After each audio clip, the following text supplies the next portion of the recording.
Ever since it hit the shelves in the 1930s, AriZona iced tea, unlike most things in America, has remained just 99 cents. With inflation sweeping the nation, it's curious how such a large can be sold at such a low price.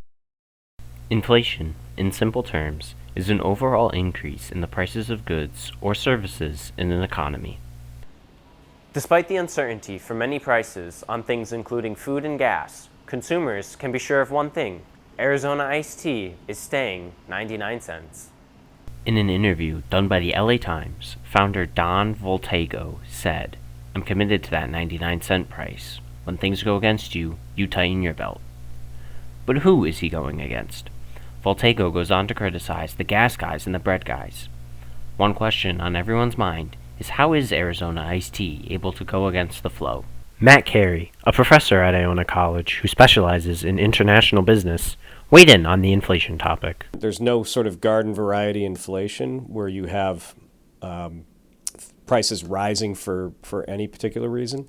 Right now, this current bout of inflation is due to primarily what they're calling supply chain inefficiencies. So we came out of the pandemic at a time when you had very little demand because nobody was going to work or leaving their houses, and most people were not traveling.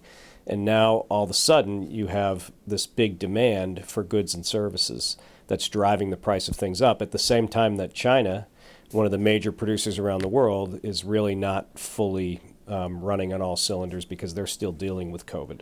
Many industries are publicly traded. They have to deal with shareholder pressure to consistently turn more and more profits.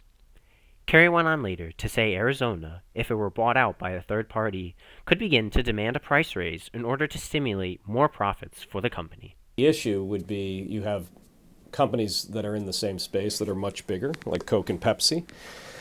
And if Coke or Pepsi decides to raise their prices just because they can, and they've been around forever and ever and have seen several cycles of inflation, and if they feel like they need to raise their prices, it might come back to AriZona where they say, there's such a big gulf, we could make more profits, because they are a for-profit company, and one of the things with a for-profit traded company like that is every quarter you have to give your results to your investors.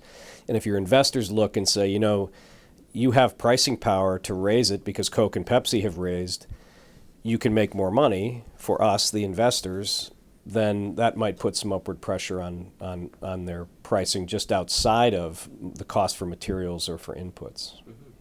The company is not unfamiliar with the issue of raising costs of many of its ingredients, down to the aluminum of the cans. Prices have gone up. The company found a solution where everyone wins. They adapted their business.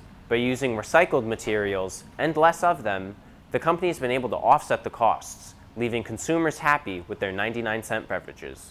If there's 3 things to be certain about in this world, it's death, taxes, and 99-cent AriZona. I'm James Melvin from WICR, signing off.